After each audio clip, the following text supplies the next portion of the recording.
Welcome back, everybody, to Lucid9, Trickster here, and let's see if we can finally reach the end of this game! The moment I'm back, I take a quick shower, still feeling grimy from the river water. As I soak my uniform in a tub of detergent, my phone suddenly pings to my pocket.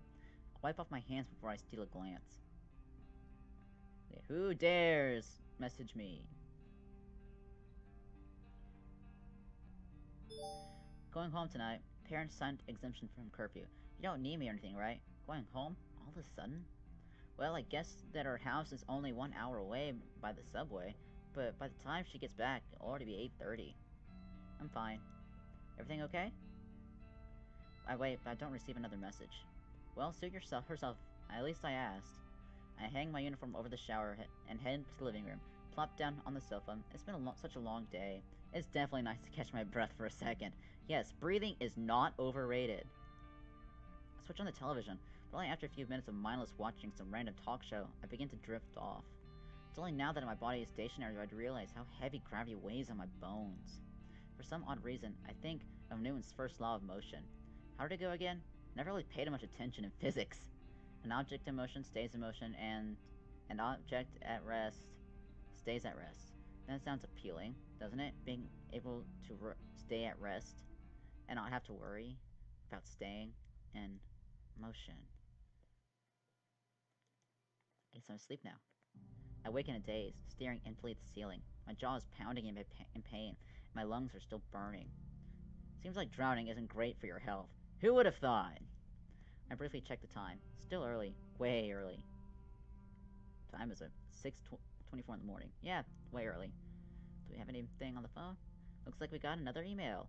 Yay. Well, perhaps you have a chance. A chance that you are not looking for because it frightens you. Do what you think is right, Mr. Troll, even if there are those who mock you or do not understand you. Best of luck. Do or do not. It's so accurate that I only stare in disbelief. A single ridiculous thought comes to my mind. It's as if I'm speaking to myself. But that's just crazy, right? It can't be. I was there when the first replies came. They came quickly. They came consecutively. I didn't lapse. I didn't skip. But there are ways to schedule emails. What if I knew how I would respond? No, this is stupid and ridiculous. I just need to stop thinking. I hope you're right. None of my friends really get what's going on. I can't tell them either. What do you think is the right choice? There. The test. If the recipient knows what I'm talking about. Heh, I'm so paranoid. Ow! My cat is eating my arm. I stumble out of bed and change into my uniform, then dig through the fridge for some breakfast. Porridge, fruit, eggs. Yeah! Akira, why would Kira be calling me? Hello? Yama, thank heavens! The relief in her voice is palpable. Is everything okay? Have you seen Rui? Please tell me you've seen Rui. She left the dorms and she hasn't come back and... Wait, slow down. She went home for the night, remember? Home? She sounds genuinely bewildered. Didn't she tell you? Silence on the other end. When Akira speaks again, her voice is shaking. Oh yeah, home. Pardon me, Colonel. It slipped my mind, like an eel on a peel. Did Rui not tell Akira? But how could Akira not know? They're roommates. More than that, they're best friends. Unless they got into a fight. Then it would make all sense why Rui went home all of a sudden. Even if she could only stay for a few hours, why Akira wouldn't know about her whereabouts. I could bring it up. It seems like it's really bothering her. Ask. It sounds like it could be urgent. Did something happen between you and Rui? I really can't hide anything from you, can I, Colonel? Her voice... I could feel... I should feel accomplished, but the pain in her voice robs me of any sense of triumph. You don't want to talk about it. No, actually, well... She trails off awkwardly. I decide to help her along. You want me to come to school? Could you? Well, I am physically capable of walking. Oh, poot, Colonel. You know what I mean. I'll meet you in the cafeteria in 15. Okay, thanks, Yama. She quickly hangs up, leaving me to wolf down my breakfast. Nom nom nom nom nom nom nom. I jog to school just as the sun begins to creep into the sky, washing the chilly night air with a hint of warmth.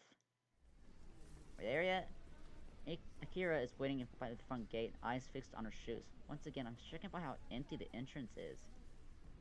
Oh, Colonel. Morning. Morning. I noticed her unusual reaction, but decided to let it go. Cafeteria? Yeah. She leads the way to the school dining hall, her footsteps heavy against the brick pathway beneath our feet. The large, extravagant room is also remarkably empty. Only a few early stragglers are scattered around the corners, strolling idly through their phones or bobbing their heads to music. Akira leads me to the table near the wall, settling in a cushioned chair with her arms resting lightly on her knees. Can I ask you something, Colonel? What? Why did you come? Why did I come? What kind of question is that? You seemed awfully torn up about something. And that's why you came?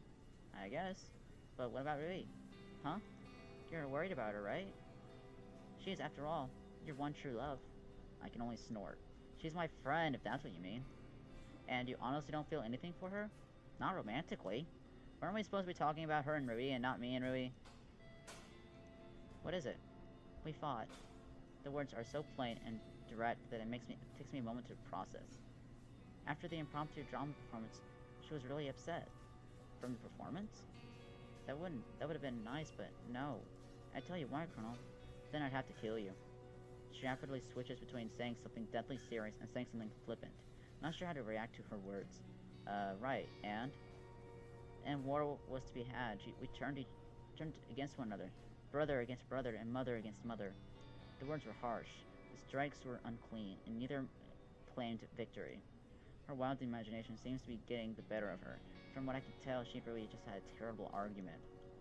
So what happened? Her forces fled and did not return. For 5 hours and a half an hour, we lay in wait, readying for our weapons for the moment when they would once again lay siege to our fortress. But that time never came.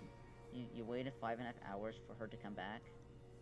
Poot, you're so unimaginative, Colonel. On the contrary, I'm pretty sure that Akira had a little too much imagination. It borderlines on delusion. I won't judge, though. Not today. If anything, her scenarios seems to be a coping mechanism. Why didn't she tell you where she was going? Was the argument that terrible?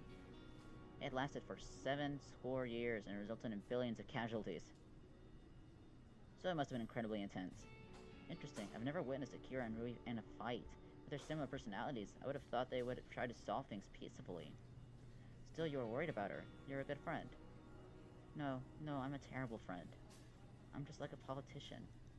I'm too scared to do anything directly, so I become a liar to get what I want. This harsh self-criticism is enough to unsettle me. Perhaps it's simply my inner nature to be contradictory and a devil's advocate, but I want to counter everything she has to say. An actual terrible friend would never say that. So you may say, but that's not anything new, Colonel. I can't seem to help anyone.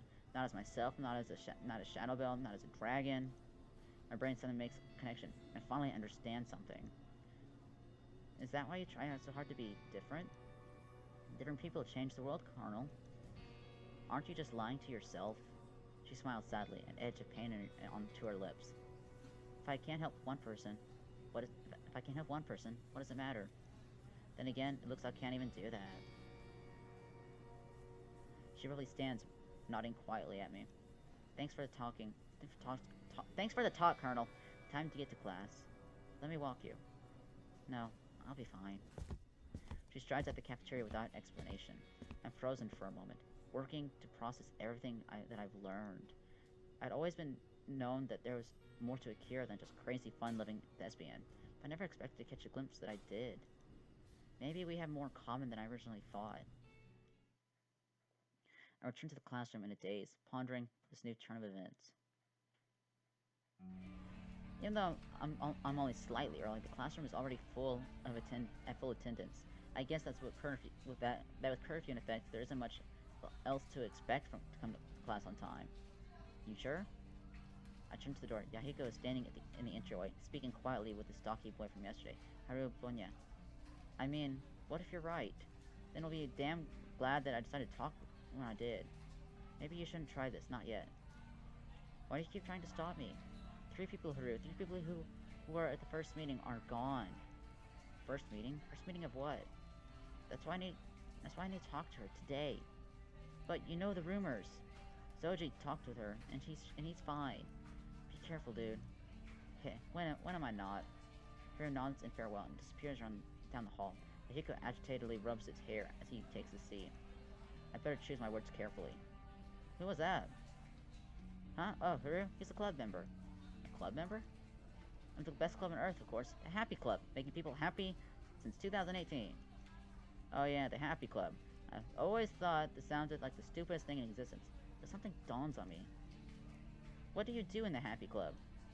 I've always assumed that it's something to do with alcohol or gambling, but why would make depressed people happy, of course? I'm taken back by the sudden display of altruism. Why? Why not? Not because he wants the undying loyalty of his future minions, not because he wants to have a statue erected in his honor. I want to ask more, but the teacher promptly strides into the classroom, rapping her pointer against the nearest table. The students quietly assemble. 3 people who were at the first meeting are gone. Could Yahiko be talking about his club? Three of the victims attended the Happy Club? But what about the first 2 deaths, before the Happy Club was even founded? Could they be linked to Yahiko? Could Yahiko know anything about the murders? Ah, you're looking particularly attentive today, Yama. Would you like to answer this question? I look up to the board. A terrifyingly large photo of a mutilated corpse is plastered on the screen, mocking me through the gapes of its limbs in crimson bloodbath. My mind runs blank. No. Yama! I squeeze my eyes shut, shaking the image out of my head. A second look shows that the picture is just an artist's interpretation of the Isamu flag. No bodies, no blood, just brown and red. What the hell was that? 5 points deducted for your lack of participation. Elizabeth? Elizabeth? Yes, ma'am, the flag, officially adopted during the Mayor Inori's first mandate, represents the ideal that anyone can succeed with hard work, regardless of the background, status, or upbringing. Thank you. Goodness gracious, I don't know what's going on with everyone today. Right, well, let's proceed. The flag is a proud symbol that has been acknowledged even by... I pull out of her lecture, disinterested, so my classmates secretly pass messages via their hacked desk tablets. I switch my own tablet on, but went to the bulletin digits that greet me in reply. Don't say that to me. Say that to him. I quickly close the application. My mind is a mess throughout the remainder of class. Thinking about Soji, thinking about the crimes. It's just too much. Lunch could not have come sooner. Surprisingly, Yahiko turns to me with the bell rings. Hey, wanna grab some lunch with Masato and me? It kind of feels like it's been a while. Now that he mentions it, it really does. I almost don't remember the last time the 4 of us had lunch together, assuming Rui joins us. I want to, I really do. But if I don't know if I could talk to Masato after yesterday's exchange. I think I'll pass for today. You sure? Yeah, thanks for the invite, though. Okay. It's just, dude, I feel like I haven't seen you in a long time. Sorry. Heck, sometimes I feel like I haven't seen me in a long time. Well, there's always room for more minions if you feel like joining. I'll keep that in mind. He all but skips out of the classroom, whistling between his teeth. A few days ago, I would have considered it completely natural. Now, it looks forced to me. I leave to get some lunch, ignoring Masaki's concerned gaze. After grabbing some takeout at the cafeteria, I settle in the courtyard, enjoying the fresh weather the best I can. It's fairly empty.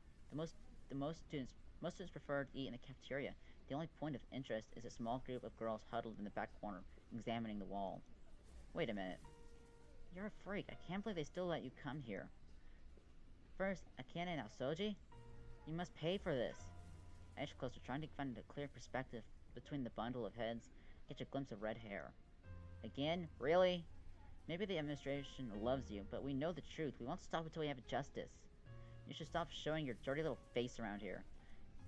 How would those thumbtacks in your gym shoes? Did they give you an idea of the pain we feel? No, she probably took them and saved them for voodoo dolls. Ugh, you're disgusting. Despite their biting words, Eri doesn't even bat an eye. She stares emptily at them, her hands folded neatly in front of her. Wow, look at her. She doesn't even care. Are you even human? Do you feel nothing for the suffering of others? I bet she enjoys it. It's probably her favorite pastime. What kind of sick parents kept a retard like you? Ouch. I clench my hands as their words escalate to brutality. Eri isn't even lifting a finger to defend herself. Step in. Hell yeah. Screw this, no one deserves this kind of treatment. I step at the outer edge of the circle, keeping my voice flat. Innocent until proven guilty. Really saying it now. The girls turn to me, surprise flickering across their faces. Oh well, if it isn't the heartless bastard. I winced at her remark. The man should cover in time to hide it. And if it isn't the overbearing moron. Excuse me? Don't even have the guts to bully a girl half your height without backup. She colors rapidly as the others leap to her defense. We're not even bullying her, we're being fair. We can't talk, look at what you said to Soji. Because clearly the best way to help a hurting friend is to hurt someone else. They completely disengage Eri, circling around me. Eri's killing people. Why are you taking her side? I bet he likes her. Yeah, he took her side last time too. I only absorb this calmly before I respond. Maybe Natsuki and Shiguri have ruined me for life. And you have concrete evidence of these murders? I'm sure that geniuses like you would never stoop to accuse someone without standing. Well, whenever someone talks to her, they mysteriously disappear within the next few days. You've also talked to all people who have disappeared. The only things that you've killed are brain cells. Try again. What? Are you deaf? Haven't you heard all the rumors that she... Oh, I see. In the world of idiots, rumors qualify as concrete evidence. They stew silently, working to speak past their rage. I seize the opportunity to guide Eri out of the circle. Before we can leave, one of the girls steps in front of me with a hard look in her eye. You're taking the side of a monster. I return equally stare with equally frigidity. Until you have actual evidence, kindly refrain from increasing the amount of stupidity I have to hear. Damn straight. We stride away from the girls as the girls gape after us. I'm stricken with equal parts triumph and guilt. Yes, I won, but I defended Eri. Yes, I defended Eri, but how ironic is I had to be the same method that I condemned. We stop at the school rooftop, where I take a moment to absorb the fresh air. Eri walks in front of me and examines me closely, a quizzical tilt to her eyebrow. You were like Shiguri. Yeah, I was. I scold dryly. She frowns. Why did you stop them? I sink at the nearest bench. She settles beside me. Because. I've already laughed for inches from my throat. Why didn't you stop them yourself? Why did you just stand there? Why did you let them kill you inside? Even while I'm yelling, I already know the answer. Because it's easier. Easier to take the pain, easier to sit there, easier to let people call you a freak, a weirdo, a madman. Easier for you to blame yourself. Instead of answering my question, Eri wordlessly pulls something from her jacket, the play case, and handheld game console from Linscape. She stares at it, and after tapping idly on the screen, hands it to me. I recognize it as a strategy RPG port for Code Deuce, player versus player mode. Want to play against me? A tiny nod. Okay. Didn't know you played games much. I mean, apart from Left Alive and the Fuge and all the games I've been too scared to play.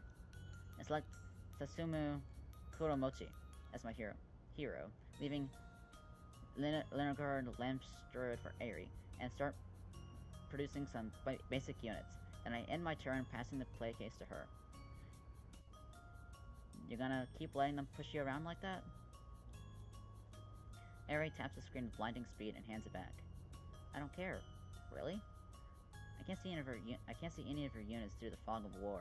I send out a recon scout as my heavy troops slog far from behind. They're saying some crazy stuff. Think of it this way. If you let them get away with it, they'll treat other people the same way too. Eri ponders a little before making her move. Her fingers are just as assured as before.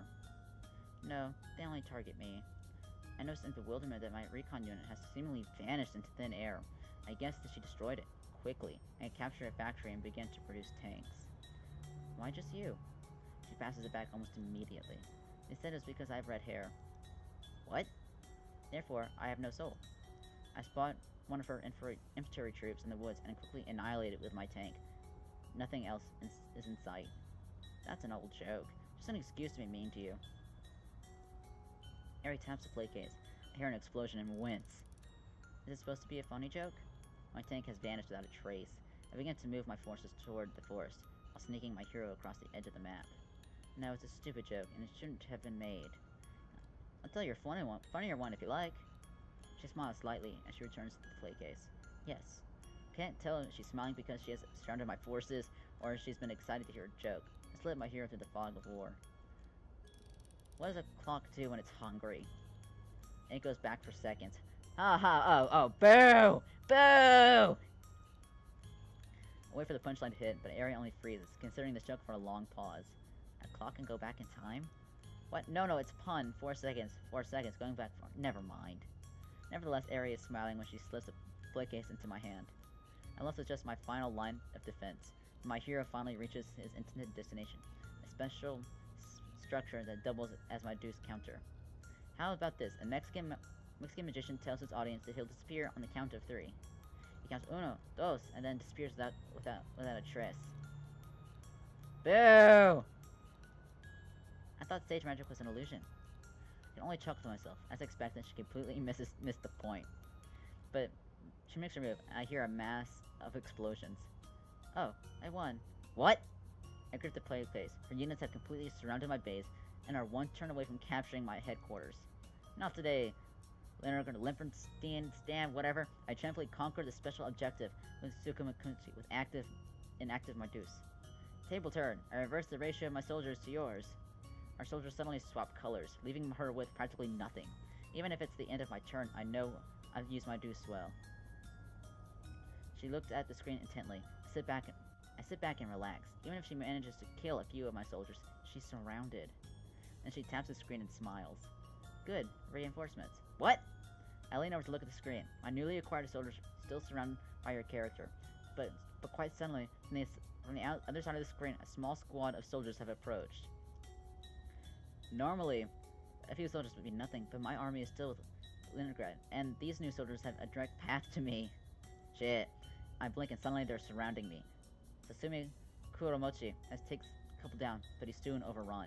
The word Victor Ligurd Lampstrat jumps to life to the screen, oddly cheery considering the game's genre. That was somewhat anticlimactic. What the? And she goes back to eating peaches. She loves what she loves the most. So you're the master of video games. Got it. She smiles wide and suddenly. Is she happy with my compliment? I just understand the joke. What?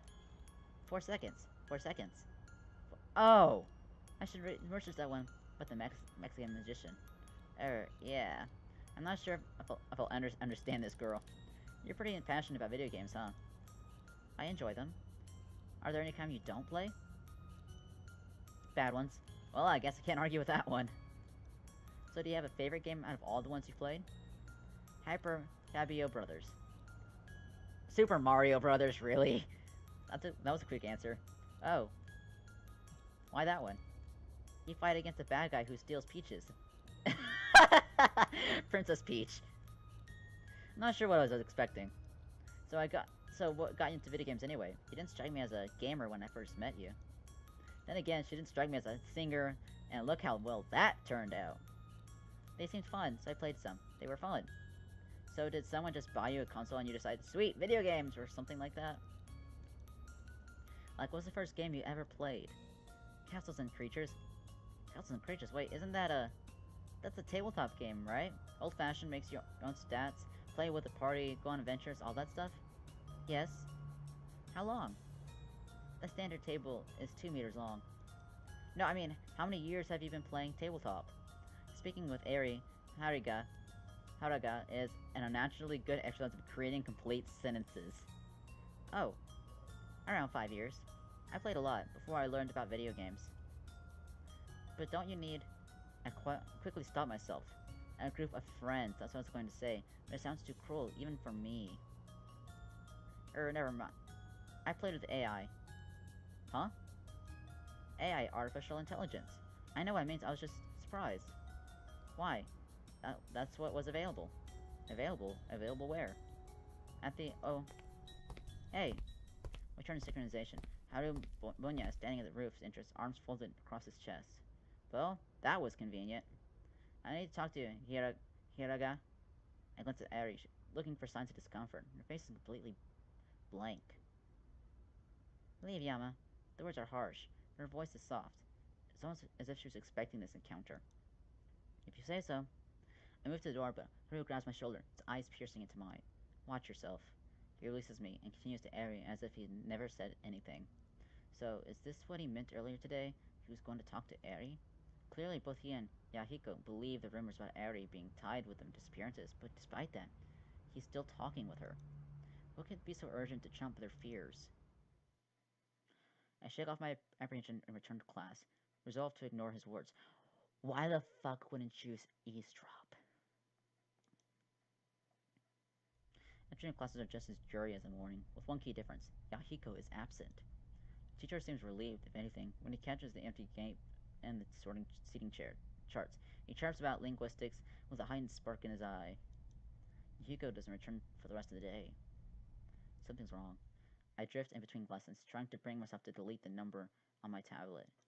I can't do it. After what feels like an eternity, classes finally end. Masato doesn't come. Rui doesn't come. Yahiko doesn't come. I'm still in the silence as my classmates hurry outdoors to savor their precious hours of freedom before the gates are closed. Elizabeth is one of them, marching away with a growing crowd of groupies. Misaki is the only one to drop by my desk. Have you seen Rui today, Yama? Rui? No. If anything, I should be asking about her presence. Haven't seen her in a while. I see. If you see her, please take care of her. What do you mean? She only sighs vaguely, a furrow to her brow. Please. Then, without another word, she turns and strides off, flicking her phone between her hands. Take care of Rui. Why? How? More questions, fewer answers. This is getting ridiculous. I restlessly swing my backpack over my shoulder and head out of the classroom. If I'm not getting answers, then I'll have to find them myself. My first instinct is to look for my friends from a high vantage point. Shortly after arriving, I quickly realized that that's a terrible instinct. Even if I had perfect eyesight, it's not like I can see through buildings. What made me think that I could have found Rui from the rooftop? When I start to leave, I catch a flicker of motion from in the corner of my eye. Purple hair. Wavy purple hair. What a bloody prat. Yep, that's definitely Elizabeth. I round the corner to the back part of the rooftop, and generally more isolated area. Sure enough, my favorite Brit is settled on the edge of a bench, nose shoved deep in the pages of a paperback book. I quickly recognize as a popular dystopian series, The Famine Tourney. Interesting. And really, I didn't think she had time to read fiction between those textbooks of hers. Who's a bloody prat? She doesn't even glance up, clearly absorbed in the print before her. This President Ash, I can't stand smarmy gits like. She trails off and slowly looks upward. You! She leaps to her feet, thrusting the book in front of her like a broadsword. Good day, Lizzie! Don't tell anyone. She quickly slides her books behind her, looking down. That was a delayed reaction. I'll take it to my grave, just like you being a barista. Great, I feel so comforted. You don't trust me? I'm hurt. Do you blame me?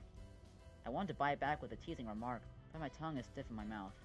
Trust, a fickle thing. Elizabeth's brown fur at my change in mood. She slowly closes the book, evaluating me for a long moment. Are you worried about the disappearances?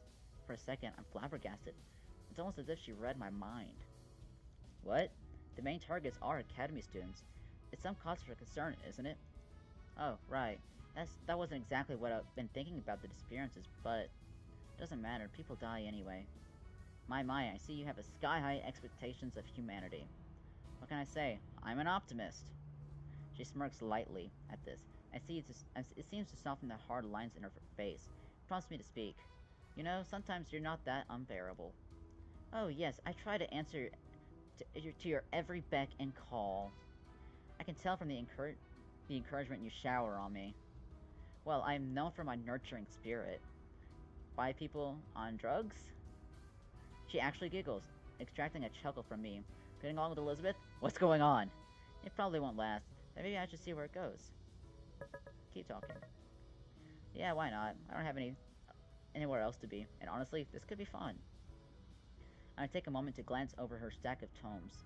Aside from the famine tourney, her selection seems to be weighed on the mystery side.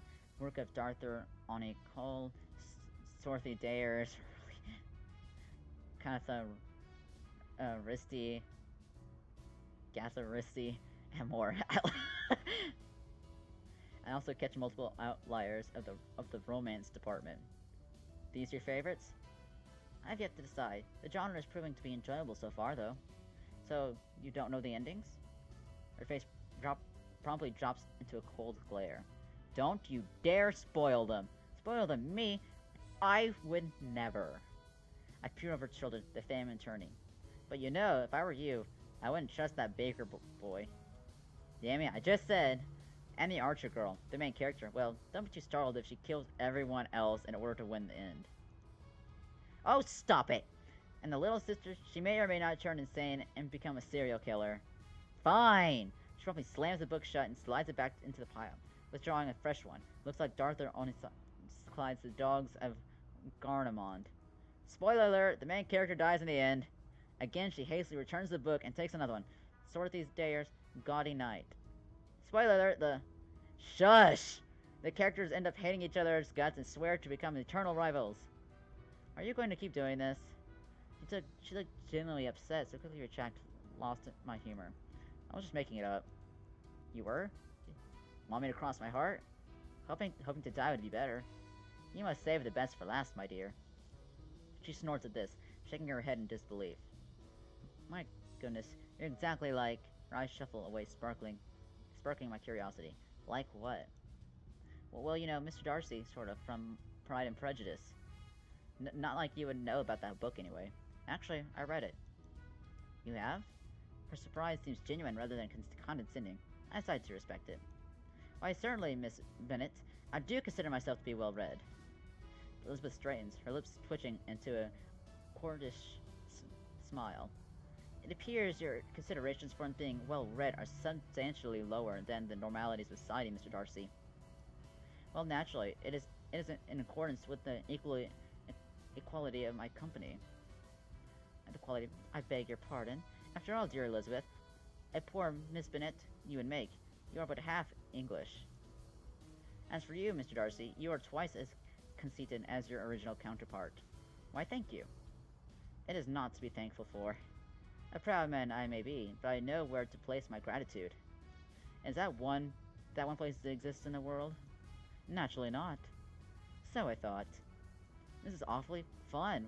When Elizabeth loosens up, her wit and intelligence makes for a playful combination. Not that she's ever actually been Elizabeth Bennet, or that I would be Mr. Darcy. After all, in the end, they fall in love.